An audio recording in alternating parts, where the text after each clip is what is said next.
Talmor, Shishin Magachi. Talmor is my home. My family have worked the land for generations. My gran says the island does not belong to us, but we belong to the island. And we must be ready, for a great evil is coming, and death follows with it. Listen and subscribe to the latest season of Undertow, The Harrowing, a Storyglass production presented by Realm, available wherever you get your podcasts. Contained herein are the heresies of Radolf Burntwine, erstwhile monk turned traveling medical investigator. Join me as I uncover the blasphemous truth of a plague-ridden world, that ours is not a loving God, and we are not its favored children. The Heresies of Radolf Burntwine, coming January 2nd, wherever podcasts are available. So like another month and a half goes by, and then my manager calls me. He's like, hey, Tom's looking at your tape. And I was like, Tom Cruise? And he's like, yeah. And I'm like, holy shit, dude, what?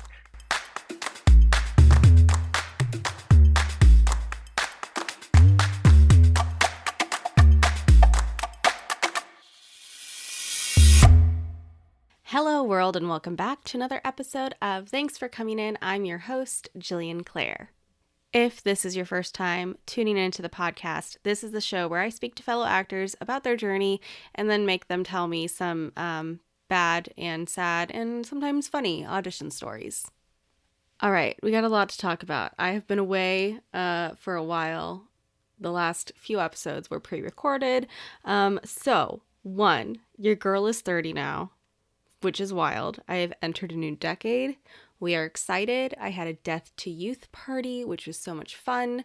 And we raised a lot of money for the Beagle Freedom Project, who are just incredible people, Shannon and everyone there, saving these animals that are being tested on by labs for, products for humans. And so we raised a lot of money for them. And also, they were part of the organizations that helped save all of the beagles from the Virginia testing facility that was shut down. There were 4,000 beagles. I get to go meet a couple of them in a few days. Actually, I think the day this comes out, I'm going to be with beagles. But as a birthday present to me, they named one of the puppies after me, and I sobbed like a baby. A full-on baby. It was amazing. So shout out to them. If you haven't looked into what they do, please do. They're a great organization, and I'm super glad that I was able to support them this year. And there's that. Okay, second here that we need to talk about is, well, if you're listening to this podcast, then you saw something new on the page, which is that now we've joined the Realm family. I'm so stoked about this. It has been something we've been working on now for the last few months, and it was very hard to keep it a secret for so long. So I'm so excited to be a part of the Realm channel. Everyone there has been so welcoming and so kind and so great, and it feels so nice to have a support system of people who like my content and who appreciate what I do. It's really cool, and I still can't stop smiling about it. So shout out to everybody at Realm. It's totally a dream come true to be a part of this channel, and I'm so honored that I get to share this space with all of you. So thank you. Today on the show, we have Jack Schumacher. You may know him from his most recent role, which was in, I don't know, just like one of the top grossing films of all time. Like, no big deal. He played Omaha in Top Gun Maverick, which is still in theaters. How crazy is that? So here is our conversation. And welcome to the show, Jack Schumacher. Thank you so much for having me. Thanks for coming on. I'm super excited to talk to you about your most recent adventure. But before we get to the big guns here, I would love to talk to you about how you got started in the industry and what was that moment where you were like, oh my gosh, I need to be an actor. Yeah. So I started probably a little bit later than by most actors' standards that I've met out here. I I was in college my freshman year, and at this point, I was just like, it was like my first week on campus, and I was like, dude, like, there's nothing that I want to do. Like, there's like none of these jobs sound good. Like, I mean, I had started, working jobs when I was like 15, and I've done every kind of survival job there is out there. And Yeah. I was like, I hate all of this. Like, I can't be in an office. I can't do a 9 to 5. Like so like that was like sort of the starting motivation of like, what, what else can I possibly do? And so I was like, okay, like, well, what do I care about? Like, what are the Mm. things I actually enjoy? And I was like, well, film and television I've always been like incredibly passionate about. And like, um, maybe I pursue something in that area. And so I started getting into, I changed my major to film and directing, and I was enjoying that. And, uh, but I kept any time I made a movie, I was like, all right, well, like I want to be in it. So I was Yeah. also trying to shoot and direct and do all that. And then like when it's like you're the only crew, it's a very difficult thing to do. And then finally, that freshman year I took a just like an elective blow off class for seniors, which was like acting 101. Mm. And I was like, this is it, man. I was like, I love this. And so started taking classes at Second City, and that was kind of like the intro thing. um, Started going to open calls for agencies, and it was the same story every time where I'm like, I'm an actor, and they're like, do you have any experience? I'm like, no, but I'm an actor. And they're like, okay, well, no. And eventually finally I got I'd been doing like some like modeling stuff, and then I was like, all right, like, hey, can you please just send me like on an audition? And they did. And I was very lucky to like get a call back for like that first one. And I Heck was like, yeah. I blew the call back, but I was like, see, and they're like, all right, fine, you can be in the theatrical department as well. And yeah, from there it just kind of slowly snowballed. I mean, you pay your dues, and got hooked up with a good manager, got super super lucky with that, and he's kind of been the one who's, anything he tells me, I'm just like, all right, you got it. And For sure. I will do you know that. What else do you need from me? Exactly. And yeah, so got some work in Chicago, because I was like, hey man, I was like, I should move to LA. And he's like, not yet. He's like, Mm. prove you can do some stuff in Chicago, and then you'll come out. So got a couple jobs in Chicago, and then he was like, all right, come out to LA. And yeah, and then things just kind of continued to progress from there. So that was kind of how it all started. So you started in Chicago, and that's, I Mm-hmm. mean, really Chicago has sort of been really booming in the past 10, 15 years. I feel like the film and television market has gotten a lot bigger outside of Los Angeles recently, and the locals have really started exploding. So Absolutely. what was that like for you in Chicago, kind of navigating that as a new actor? Do you think it was easier for you to learn the way out there than it would have been if you had come out to LA or New York? Absolutely. I think that if you're, and it's not really. I mean, I guess it is a smaller market technically, but it's still, it all looks the same. Mm. The auditioning process, the filming process, the quality of what is being put out, and I think it was, when you get to LA, I mean, it's a completely different city. I mean, I've never been to New York, so I can't speak for New York, but I mean, like, Oh my God, you've never been to New the York? no, no, no. Oh, I got to get you on a Um, plane. I know, I know. Are you in New York right now? Are you I'm are not you in a New New York now. Yorker? No, my best Okay, friend lives in New York. I live in LA, so I go to New York a yeah, lot. okay, yeah. But I man, like, I love LA. LA feels like home, but it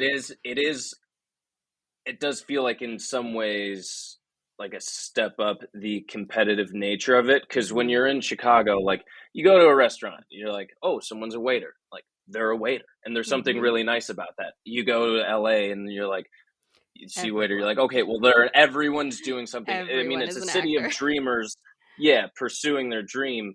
And so there are times where, I mean, it's cliche, but like it just kind of gets like, it can be a little tough to like be like, hey, like, well, what have you done? And you're like, dude, I just met you. Like this is the conversation we're already having. But yeah, so I think it it's was definitely great to difficult. I start that. think Yeah, like in Los Angeles, it feels a lot of times people are like, well, like what it's like they want you to show them like your IMDb, and you're just like, bro, I don't know. exactly. Like, can Yeah, we just like yeah, talk? yeah. I don't know. Yeah, yeah, for sure, and like it does become exhausting, but it's also nice because then you're able to sort of weed out pretty quickly the people where you're like, well, I don't want to. I'm instantly disinterested in like pursuing any sort of like friendship or Yep. relationship with you if that is like your intro sort of thing where it's like, well, what have you done? And you're like, dude, okay, we're over here. This isn't Yeah. this. I'm not. Yeah, You're like, yeah. my dentist is calling. I need to leave. Yeah. We can compare IMDb's at some other point, So Oh my God. All right. So you moved to LA, and then how soon after that till you book like your first, television or short film role where you're like, okay, this was the right move to move out here now. yeah. I what did I? So I came out here and booked. I booked a I booked like a Snapchat thing, which Mm. was which was cool because it got me my SAG card, Oh, heck and yeah. then the next thing after that was I think it was actually just booking Top Gun. Holy And so shit. there's like a big jump where I was like, oh, and like, I mean, that was a nice surprise because I mean, I had no expectations of like booking that. Right. Um, and, and so, I mean, that was kind of that. Yeah. I mean, if there was ever a sign where it was like, hey, like, I think you're in the right industry. This can work out. It is possible. Yeah. That definitely gave me a lot of hope, Okay, So, well, so now that we're here and we're talking mhm, about Top Gun Maverick, which I have seen, and I think my mother has seen like 3 times. No joke. mhm, She was a big Top Gun fan. She loves the new one. yeah. Um, I want to ask a few things about this. First, I want to ask what the audition process was for this film. I mean, I imagine that it was very top secret, a lot of NDAs. Yeah. Yeah. Definitely that. It was 3 rounds of auditions, and they were spread out over a long period of time too, which Mm. was like just sort of like caused even more anxiety. Um, and so like you do the first one, you're like, all right, cool, went fine. Like you don't really know. Um, got the call back. I'm like, all right, sweet. And then I think like probably a couple more weeks go by. And at that point, you can pretty safely assume, like you're like, all right, I get it, whatever. And then I get the call for a director session, and I'm like, Mm. oh shit. Oh, sorry, can I swear? Yes, you can say shit. I'll try. You're I'll good. try not to curse a lot. Yeah. So I'm like, oh wow.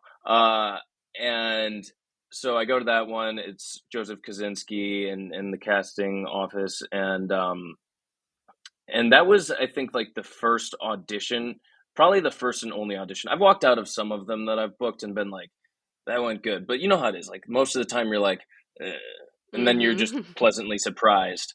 But I walked out of that one and I was like, I think I nailed that. I was like, I Yeah. couldn't. That was the shit. Like that was the best I've ever felt walking out of an audition. Mm. And so then but the worst part was that after that, then it was like a month and a half because then I find out that they Oh my put me God. on a veil, and so I'm like, oh my God, I'm like this, I can't believe this. And so like Yes. my manager at the time too is like, he's like, all right, he's like, look, he's like, I don't want you to end up like booking something else and not be able to do Right. Top Gun if you were to get it. So like we're not gonna like audition right now. So then Yeah. like now I'm just kind of like sitting like waiting, knowing that like I'm like not trying to go for anything else. And also at this point too, like I had gotten like I'd like gotten on veil on like 4 different things, like, and just none of them happened. And I'm like, God, I'm like, what is this? And so like I was like, I'm not gonna get this. I'm not gonna get this. And so like another month and a half goes by, and then my manager calls me. He's like, hey, he's like, Tom's looking at your tape. And I was like, Tom Cruise? And he's like, yeah. And I'm like, holy shit, dude, what? And like, that was like another sort of like weird sort of surreal moment where I'm like, I'm in LA, man. I'm doing it. Like I'm living the dream. And LA is great when those moments when you're winning. It sucks when you're losing, but when you're winning, you're like, this is it. 100%. Yeah. So I was like, dude, this is crazy. And then finally he texts me one day out of the blue, and he's like, yo, he's like, can you run downstairs? Like, I'm at your apartment. I just gotta like get you to sign an NDA for Top Gun. And I'm like, oh, well, that's probably a good sign. And like, so I go downstairs, and I'm like, yo, what's up? What do I need to sign? And he's like, there's no NDA. And I'm like, okay. And he's like, I wanted to come here in person and tell you that you got the job. And I was like, oh my God. And I remember it was like a beautiful like sunset, like happening outside, and I just froze, and I was just like staring like out at the sun, and then like for like a minute, and he's like, give me a hug, and I'm like, yeah, like truly speechless. But that was a really, really incredible moment. And yeah, just super surreal. So yeah, I love that your manager went like full rom-com and like showed up at your doorstep and told you that you booked it. That is the most adorable thing I think I've ever heard. Well, it's great too, because I mean the guy, I mean, like he's an intimidating man, and so like that, he's the best. He's the best. I wouldn't want anyone else, but like he can be scary, and so I think that's an advantage, honestly. Yeah. Oh, for sure. Oh, 100% it is. Because like one time he told me, he's like, hey, he's like, you don't have to be mean to anyone. He's like, I can be mean to them for you. And I was like, all right. I was like, well, I still don't want you to, but right. I'm just, yeah. Like, don't, but thank you. But no, he's the man. And yeah, and that it meant a lot that he came to do that. So yeah. As a podcast network, our first priority has always been audio and the stories we're able to share with you. But we also sell merch, and organizing that was made both possible and easy with Shopify. Shopify is the global commerce platform that helps you sell and grow at every stage of your business, from the launch your online shop stage all the way to the did we just hit 1 million orders stage. Whether you're selling scented soap or offering outdoor outfits, Shopify helps you sell everywhere. They have an all-in-one e-commerce platform and in-person POS system, so wherever and whatever you're selling, Shopify's got you covered. With the internet's best converting checkout, 36% better on average compared to other leading commerce platforms, Shopify helps you turn browsers into buyers. Shopify has allowed us to share something tangible with the podcast community we've built here, selling our beanies, sweatshirts, and mugs to fans of our shows without taking up too much time from all the other work we do to bring you even more great content. And it's not just us. Shopify powers 10% of all e-commerce in the US. Shopify is also the global force behind Allbirds, Rothy's, and Brooklinen, and millions of other entrepreneurs of every size across 175 countries. Because businesses that grow with Shopify. Sign up for a $1 per month trial period at shopify.com/realm, all lowercase. Go to shopify.com/REALM now to grow your business, no matter what stage you're in. Shopify.com/realm.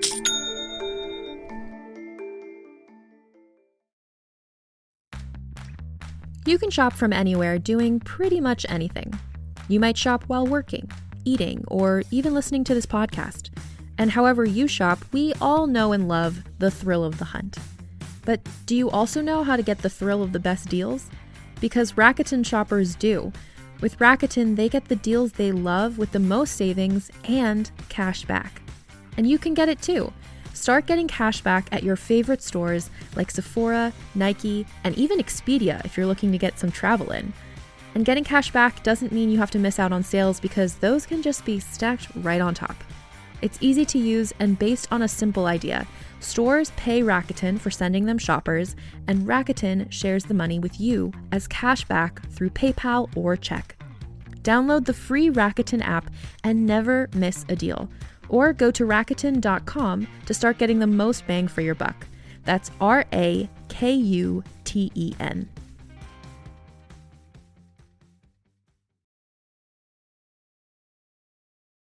So you book the movie, and Mhm. I mean, with a film like Top Gun, I imagine there's a lot of training involved. So, Yeah. what Yeah. was that like for you guys? I mean, you're part of this group of pilots essentially. So, Mhm. how long was that process for you?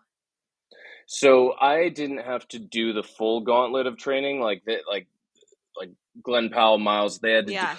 like they had to do like this like underwater like dunk tank thing, like Oh my god. crazy stuff.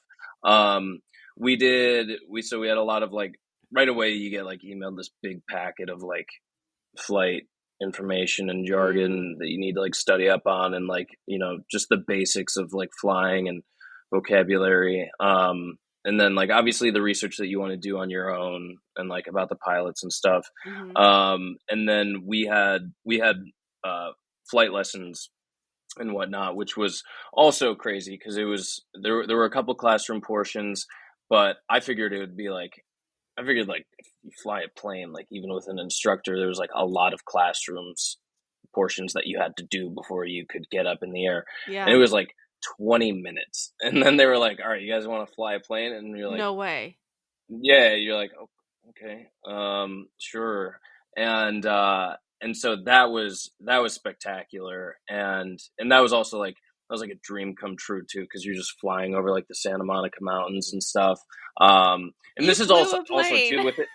Yeah, like within like a week of doing this, like Oh of my like booking a job, god. and then all of a sudden like you're doing that, which is like the crazy part about it, because like you don't really have a ton of time to process everything. So yeah, we have that. We have like the flying lessons, and then yeah, just getting into like good shape. We had like some like physical tests we had to do and whatnot, which were just more so like like running a mile, this and that. Mm-hmm. But yeah, I mean, it was a wild, wild, wild journey, like very quickly thrust upon you. So, Yeah. yeah. How long was that film shoot? We shot for super long. I believe it was September of 2018 was the start Hmm. through June of 2019. Oof. Yeah. Yeah, it was a very, very long time. And another like being my first movie, I was constantly asking the other actors, I'm like, is this normal? Right. Like what is happening? And all of them are like, no, dude, No. none of this is normal. And like up and through the red carpet experience, I I was talking to him, I'm like, damn, I'm like, dude, because I was so scared on the red carpet. Like that was the most Oh. scared I've ever been. Because I've never done one. And so like, and Oh. they're like the calming thing was they're like, I guarantee you, they're like, there will never be a red carpet this intense. Like Yeah. once you're done with this, everything's gonna be easy Wasn't because it like this at is like not normal. an airport or something? It was on top of a battleship, and Insane. Tom flew in on a helicopter, That's and insane. like yeah, no, it was ridiculous, and too like normally like the press junkets or whatever like when I finished doing those, I was like, man, I was like, that was a long time. I was like, how long do those usually go? And people were like, they're like, dude, normally like 20 minutes. And we Mm. were out there for 2 hours. And like, it was insane. I mean, like just, it really, really hard to like put into words. But it was an incredible experience too. I mean, the entire process and the filming and everything. But yeah, none of it was normal. I mean, it's a Tom Cruise film, Yeah, it's like it's Tom Cruise. yeah. It's his like I'd say it's bigger than Mission Impossible in my mind. Like Top Gun, Hmm. that role for him I Definitely. think is like Yeah. more important. More But it's iconic, yeah. also like I think too that part of the reason that it's been so well received and stayed in the theater for so long was that they refused to release it during lockdown. And I think that was The so best. smart. Like Yeah, so yeah, smart because now it's been in the theater for what, absolutely. like 4 months already? That's insane. Yeah, and I think it just hit $1 billion, That's the other crazy. day. I know, and, like, it's I mean, yeah, because I knew that Tom wasn't gonna want that if you I mean, it's still gonna look good, like when people are watching on laptops and Yeah, but phones it's and not TVs. the But same. like when you see it in the theater and like the chairs are like shaking from Mm-hmm. like the noise of the jets and stuff, it's definitely something that you got to experience that way. So, you know. What a welcome to Los Angeles that was, huh? Yeah, no, I'm very lucky. I'm super aware. Like anytime that I start to like, like have like pity parties and stuff, which is pretty typical of an actor. Yeah, we have to do it every And once in a while. yeah, and that'll never go away. I'm like, hey, I'm like, okay, I'm doing pretty good. It's all right. It's gonna work. It's all right. It's all gonna work. So yeah, Okay, yeah. well, speaking of things working, let's talk about the things that did not. Hmm. So on this Yeah. show, we like to share bad audition stories or stories of the one that got away. Are there some Uh-huh. stories or a story you'd like to share with the listeners? Absolutely, man. I could talk about this for hours. And I was thinking about it last night, and like some were coming like back to me that like give me chills. Well, and, like there's like less bad ones, but like all of them you walk away like sort of shameful. I remember one that was like one of my first ones out in LA, and like you get out and normally like you bullshit a little bit like with like the reader and the casting director for a minute, and like I realized like right as I was about to do the scene, like I looked down and my fly is like obviously open, and so I'm like, oh, and like I like no way I couldn't like play it off, and then right away I was just like, fuck, dude. And I was totally out of it. That one sucked. I remember my first ever callback in Chicago. It made me so sad. Like Oh no. I go in and like out of something of like a bad or not like a bad show, but like a show that would like make an actor cringe about an actor, like frozen frozen in the audition. Like they say like, all right, like whenever you're ready, like they say the first line and then like nothing, just nothing. Like I go completely blank, like I can't move, and like for like a good like 20 seconds, which is like I've felt like an eternity, Yeah. and then finally like I was just like sorry, and like Oh I think no. they were gracious enough to let me like limp through the scene, and they're like thank you, and let me go. That's Yeah, man, heartbreaking. that one haunted me for a long time. And then it's like the ones that like got away.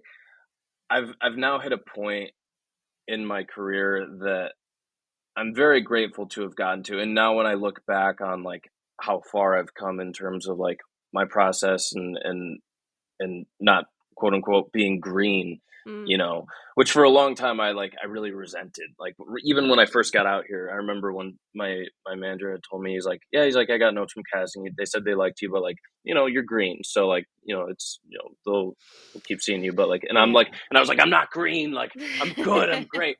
And now when I look back, I'm like oh yeah, very green. Like and very good, and there's nothing wrong with that. Like you have to No, it like just it's means you you're still are you're learning and growing. yeah. Absolutely, and I still have a ton to learn, and I will always be learning. I'm by Mhm. no means like perfection, but when it comes to like the things that like got away, I'm pretty good now about like letting it go. Mm. Like I send in my work, I do my audition, and then I'm like, great. I'm like, I'm proud of what I did. If they like it, they don't. If not, nothing was like wrong with my performance. It's just not right for the part, which is like the Yep. mentality to have. But the one I had one for a pretty well received show, like a network series that's still going on, and I just I remember like the for whatever reason casting was running late, and Mm. so they were like an hour and a half behind for like Oh my god. three people. It was like the final session, and I remember like sitting and I'm like starting to really lose. Like I'm just like doing laps like around the lot and stuff, and like and trying to like sort of like stay like calm and like not freak out. And I had like a weird bad day, and so I was just trying to like let that stuff go, but like I couldn't. And like finally when I got in, I was super stiff, and I just walked out, and I was like, I was, I mean, I was like seeing red, and like, Mm. and that messed with me for a long time. But all of those things will come back around, where like now, like I know, like that was the first time where I've ever like had to wait that long, which will happen. Like that just happens Yeah. sometimes, and you got to be ready. And like when you're on set, that's gonna happen all the time, all the Yeah, you time. spend more time And waiting in your dressing room than you do actually so much on set filming.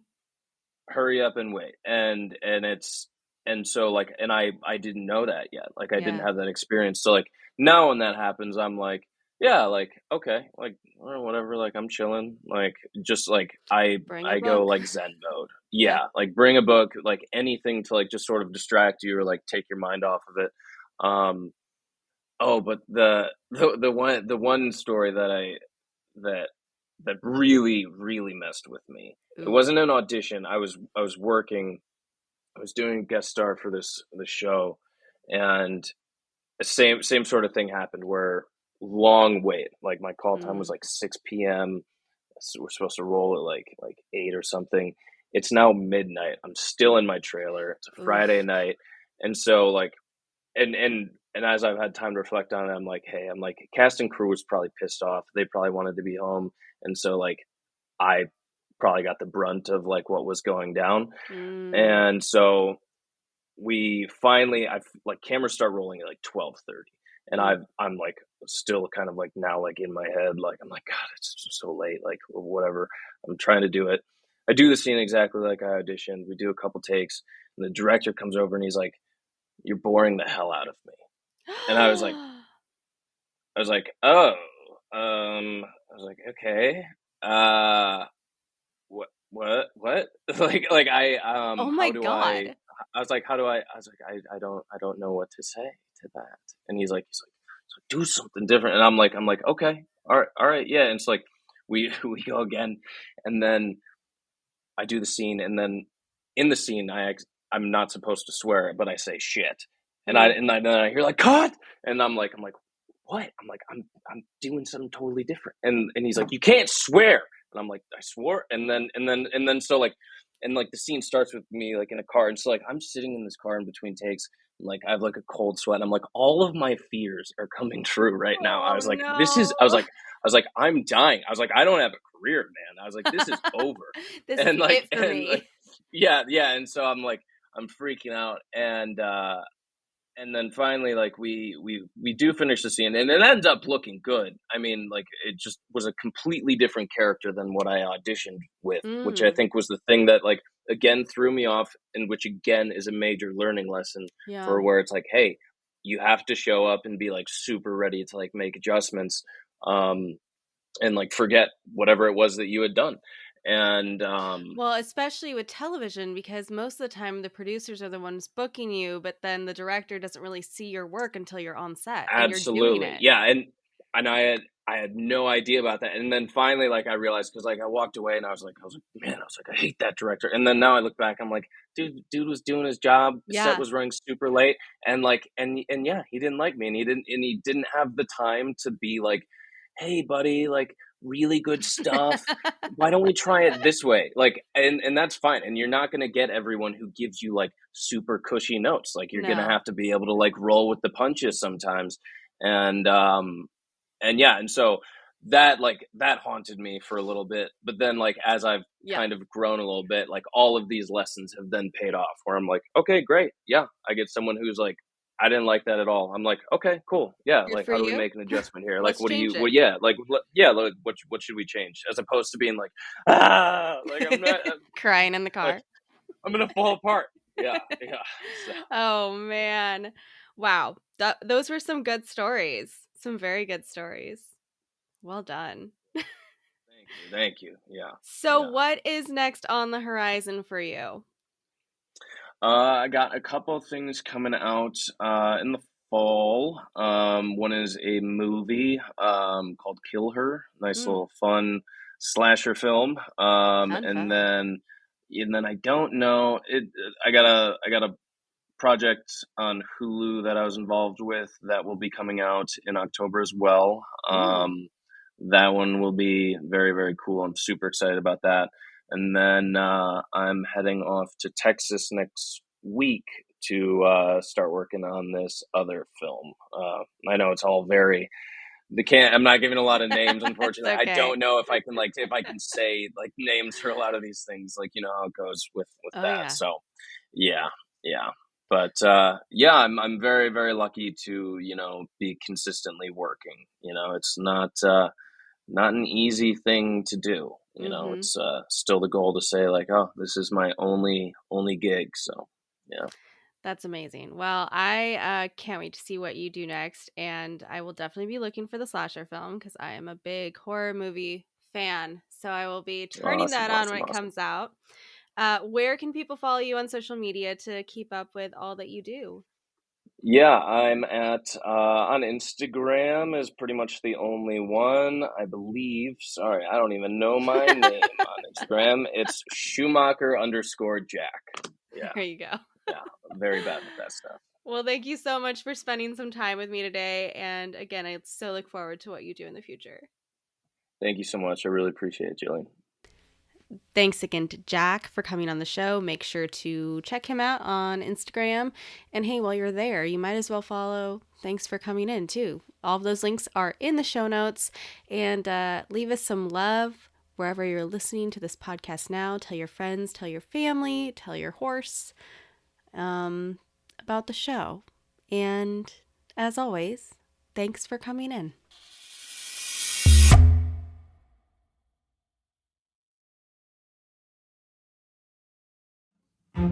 Nowadays, trends and news cycles change faster than we can blink. But there are some things that withstand the test of time.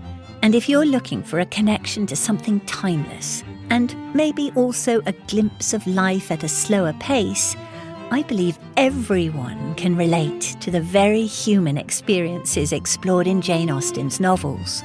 And that's where I come in. My name is Alison Larkin. I'm a writer, comedian, and narrator and host of the Jane Austen podcast with Alison Larkin. I spent a lot of my childhood in the part of England where Jane Austen lived and wrote, and now that I live in the States, nothing gives me a sense of homecoming quite like narrating her books. On this show, you'll listen to award-winning narration. I'll give myself a pat on the back for that.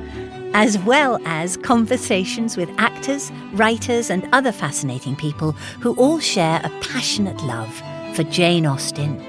So please, join me as we embark on a wonderful journey through Jane Austen's work.